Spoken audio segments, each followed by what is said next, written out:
Welcome back to the One Question Leadership Podcast. I'm Glenn Caruso, head football coach at the University of St. Thomas, and so happy you tuned in. You know, quite often we get so caught up in the daily grind of work or coaching or recruiting that we don't often take time to reflect. I would encourage everybody to take just a few minutes each day to try and see the bigger picture, to stop and realize that in the end, we're going to be judged on what we choose to believe, who we choose to love, and what we decide to leave behind in the hearts and minds of not just our players, not just our coworkers, but also our children.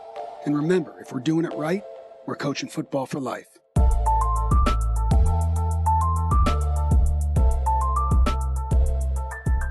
Greetings, this is Ty Brown, and welcome to the One Question Leadership Podcast, where we highlight executive and organizational leadership.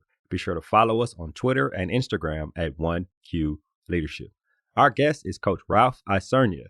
Coach Isernia is the head football coach at Rensselaer Polytech Institute, or RPI. Greetings, Coach. Thanks for joining us. Hey, Ty, thanks for having me. Really enjoy listening to your podcast.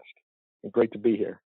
I appreciate you here, and I'm glad you listened to it, Coach. Now, this is your 8th year as a head coach at RPI, and we were talking offline about, how do you count it if you didn't play a season? Is this your 8th season? Will this be your 7th season, right? So it's interesting right now in terms of players and coaches when you talk about how long you've been in the game, right? Absolutely. I think, I guess there's two different categories. You have seasons that you coached and, also, ones that you've worked at an institution, I guess. But, we're just hoping to get back to playing football as quickly as possible. Now, you spent time as assistant coach at Ferrum College, University of Charleston, Bucknell, among other places, with an overall 31 years in the football coaching profession. So you have a wealth of experience. And in a recent article over with the American Football Coaches Association, you emphasize the need to develop and maintain culture when you're leading an organization. You're the head football coach of a team. You're the athletics director in the athletics department. You're the president of an institution, leading a corporation, business, whatever it is. If you could break down culture to one sentence, what would you say? I think quite simply, a culture is the way of life of a group. So whatever that group is, if it's a team, it's a family, it's an organization, it's the way you do things. So that encompasses your beliefs, your behaviors, morals, your laws, your goals.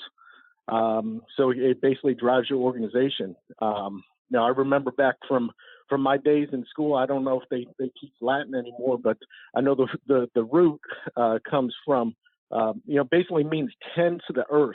Okay, and grow. So I think that's a great way to look at it. And it's the word cultivate. So it's learned, it's shared, it's symbolic, it's integrated, it's dynamic. So it's the way you do things. It's the way you do things, and I think that's what's going to drive your organization. All right, you talk about the one sentence, the way of life for your group. And basically, the root of the word is cultivate, right? Tend to your family. This is how we do things here kind of situation. It's interesting. That's right. And, and why it's important to define it, because it's the bedrock on which your family, your team, your organization is built, right? So, if we build something on sand, it'll quickly erode away. But if we build on bedrock, that's going to stand the test of time. So those are the principles that drive your group. And for us, we talk about our MVP process, right? Our mission, our vision, our principles. And our mission, hey, that's who we are. Our vision, that's how we get there. And then our principles, what we're all about. And those things, those are taught to, not only the coaches and also to our players, but everyone that is part of our organization, our strength coaches, our athletic trainers, so everyone knows, what we're all about. So thinking about culture, the way we do things, the way we live, the way we treat ourselves, however somebody wants to couch that sentence, right? Whatever variety of variation of the same thing. You've been a head coach for 7 years, of course, in the profession for 31 years, means that 23 or 22 of those years, you were an assistant coach. I wonder how long did it take you to understand that there is the value of culture when leading an organization? I mean, I guess you've had to do it in a room when you're a position coach. You had to do it as a coordinator when you're running this one side of the ball. But it's not something that everybody understands right away as a player or even as an assistant coach, culture is something that you learn the value of it over time. So talk to me about how long it took you to understand the value of that in the 31 years. No, that's a great question. I think when we're growing up in the profession and we're young coaches and we just start doing things, you try to get your hands on information, try to get your hands on books and articles and listen to podcasts and interviews and stuff like that. And you kind of file everything away in what you call when I become the head coach file, right? So you accumulate all these different perspectives. And, as a young coach, you're just trying to soak it all in. And I remember as a young coach that, I thought it was all about biology. And I come to find out it's really about chemistry. We think about biology. Hey, we got to get that 6'4" quarterback who can throw the ball 70 yards downfield. That's going to be the difference maker. That's going to be the magic bullet that helps you win and put you over the top. Well, certainly that talent, that's going to help you. But how does that mesh with the other people on the team? And, it's about that chemistry, about putting those things together and, also having a basis for everything. Hey, what are you going to stand for? What's important to you? And I think some coaches get into the coaching profession and they think that, hey, I'm going to make all these millions of dollars. I'm going to be that 1% of the 1% guys, the guys that are making those millions of dollars. But if you're doing that, then you're getting into the profession for the wrong reason. Certainly you want to have enough money to help with your family, help have a nice life, and be able to afford the things and send your kids to college and that sort of thing. But, you got to realize why you're in the profession and why you're doing what you're doing. And it's not just, coaching ball and having your kids, throw touchdown passes. And, I think the greatest compliment to any coach is when his players say, hey, he cared for me. He had a profound impact on my life, right? Those things.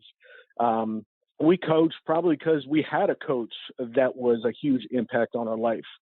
The greatest compliment to any player, hey, he was a good teammate. He could be an All-American, but he could be a jerk. All right. But if he was a good teammate, he was there for me. He was the one that picked me up. He was the one that believed in me. And then I think the greatest compliment of any organization is when the kids graduate and they leave your organization. Hey, I would do it all over again. Best decision I ever made, right? Wouldn't change a thing. And I think those are the things as we evolve and we have these mentors and we have all of this education at our fingertips, that you start to realize that, it's about those relationships, about the people. And that's why you get into coaching. Yeah, it's interesting. I learned from my father when I was tried to walk on the football team at Michigan State and didn't make it and was going to transfer schools. And he told me that the reason for being at Michigan State was to get a degree, not to play football. And at that point, I learned the difference between my purpose for being at Michigan State and one of the goals I wanted to accomplish while I was there. And interestingly, when I was at the AFCA, Coach Robert Wimberly was speaking at the convention one year. And he talked about the difference between purpose and goals on why you're coaching football, right? A goal to make a whole bunch of money is a goal. But what is your purpose for actually being in the game, right? Your purpose for being in the game is probably to give back what was given to you by another football coach. So it's very interesting you bring that up. And that's actually very important when you talk about coaching football and leading young people, right? Whether it be men or women, kids, whatever it is, and leading people in general, it's very important. But young people specifically. When we talk about culture and leadership, a leader, and you've seen this and I've seen this, a leader can try to do everything right? Try to establish the culture, establish the values, define the purpose of the organization, the purpose of the family that they're a part of, but things still don't work out. A coach may not win enough games, or a leader in the organization may not work, or the corporation may not, make the bottom line, whatever it is. And I wonder, and I guess I'll say you're a philosophizing head coach, right? You do a lot of inner thought about things such as this, executive organizational leadership. Can you give us some thoughts on these type of situations when a leader tries to do everything right and it still doesn't work out? I hate to, answer a question with a question, but why do we do what we do? Do we coach? Do we lead this organization so we can win games, so we can be, number one on the Fortune 500 list? to win championships, those sort of things. I think that's a byproduct. That's a result of a strong culture, a result of doing things like developing your roster, caring for your players, loving your teammates. That's the result of it. If you're going to judge yourself based purely on winning a championship, then you're going to be disappointed more times than not. Let's talk about the greatest coach, most successful coach in the history of college football, Nick Saban, right? I mean, I think hands down, I think a lot of people would say that 7 national championships, right? 7 national championships, and I believe he's been coaching for maybe 47, probably just under 50 years. So his national championship win percentage, which is about less than 15%, but he's the greatest of all time. So if we judge ourselves just basically on the wins and losses, then I think we're selling ourselves short. We're selling ourselves, selling our players short as well. And it's about those relationships that we're building. So why do we do it? I talk to our players. I talk to our coaches. Hey, what's your mission statement? Your mission statement, is it, hey, to win the national championship every year? Well, there's only one team that wins the national championship every year. So if that's how you're going to judge yourself, then you're going to be disappointed most of the time. So I talk about my personal mission statement. That's to use my energy and expertise to educate and empower others to fully optimize their lives. That's it. Everything I do, and everything I try to do for our players and our coaches goes towards that end. And once you define that, then everything else kind of falls in place. It becomes very easy for you to figure out, hey, what's your win? We talk about our win, WIN. What's important now? What's important right now? Right now for our guys, for our team, it's getting them back to campus, getting them in the weight room, getting them, getting them to go to class and be the best version of themselves. So you win with people, you win with caring, you win with giving, and it's not the hours you work, it's what you do with those hours. I think coaches, leaders, organizations, they'll sleep well at night knowing that they did everything they can to make their organization the best. Now, that may not result in wins, but I think if you're doing things the right way and you're doing it for the right reasons, you're going to probably win more than not. Yeah, Coach, it ties back to what we just mentioned, right? Purpose and goals. And your internal purpose of being a coach, or what you just mentioned as your internal purpose, what drives you.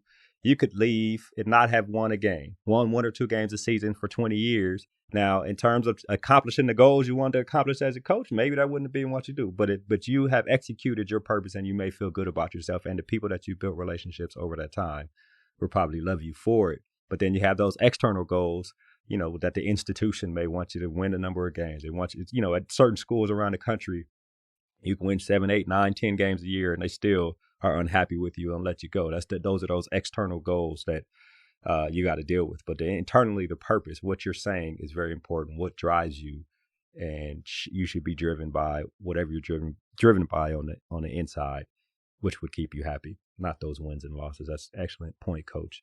So I read your article, and you recommend that coaches specifically, that the books they study, the lectures they listen to, the podcast they listen to, the things they read, the other people they talk to, not just be coaches. Coaches are notorious for talking to other coaches. Like I remember in meetings, I would say something, the coaches would hear me, but then one of my colleagues who was a football coach would say it, and then it would make sense to the coaches, right? So coaches are notorious for listening to other coaches. But your philosophy is that people should go way beyond just listening to coaches, way beyond just going to clinics, way beyond just going to conventions, and read and learn about and from people outside of the coaching profession when you talk about leadership and culture. Talk about some of those authors you listed and why those type of books and philosophies are important. We talk about leaders and readers. Okay. So, we're always learning. We're always evolving. We're always trying to find a better way of doing things. If you want to be a great football coach, then go listen to a great football coach. If you want to run, the triple option, go visit, Army or Navy, right? go hunt out those experts. You want to challenge yourself. So when you challenge yourself, you learn. When you learn, you can grow. And if you're not growing, then I know what the other one is.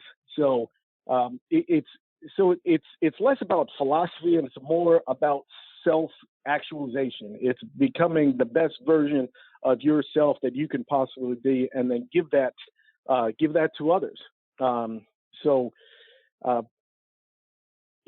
think that, you read the coaching books, right? You read, Walsh and Belichick, Saban, Wooden, Hayes, Coach K, Pat Summitt, Phil Jackson, all of the great coaches. And what you find out is that, yes, the coaching, the X and O's, and that's what matters. But I think when you dive in a little bit deeper with those folks, to a person, they're going to talk about the relationships and how they build a team. And I think that's important, for coaches. So it's not just, hey, what you see on Saturdays, because that's a byproduct of having an outstanding organization and culture that you're building. And, the other books that I found very, very helpful, Maslow and Duckworth and Dweck, Erickson, Maxwell, Hardy, those guys that they go beyond it. They're teaching how to build an organizational structure and what's important. So, you got to keep evolving. And I think that's, one of the things that you read a book or you take a look at a lecture and you're figuring out, hey, how does this help my organization? Does this help my organization? How can I put this to action? Does this jive with what we're doing right now? Is this something that, hey, maybe I need to take a look at this down the road if we get to that place? You're constantly evolving, and as a head coach, you're continually trying to find ways to drive your organization. So we talk about leadership in our program, and we've got a quote that we've got up, and it's from John Quincy Adams. It said, "If your actions inspire others to dream more, to do more, and become more, then you're a leader." And quite simply, being a leader, if someone depends on you, then you're a leader. So if you're that, if you're that, 16-year-old kid that comes home from school and, you got your 10-year-old, brother and sister that they're depending on you to make dinner because your parents are working the night shift or something like that, hey, you're a leader. So when you find yourself in that position, lead. You've got to be that person, because no one else is going to do it for you. Nobody else is going to do it, and you have to continuously be evolving as a person, as a leader, even as a follower. That's excellent information, Coach. I really appreciate you joining us here on the One Question Leadership Podcast. You talked about a lot. Your article was great, and to understand culture is very important for us in that college athletics space. Well, thank you, Ty, and I appreciate you having me. That was Coach Ralph Isernia. He's the head football coach at Rensselaer Polytech Institute, or RPI. And of course, this is Ty Brown with One Question. And keep in mind, the role of a leader is to create and maintain an environment that people want to be a part of. And as always, be better tomorrow than you are today.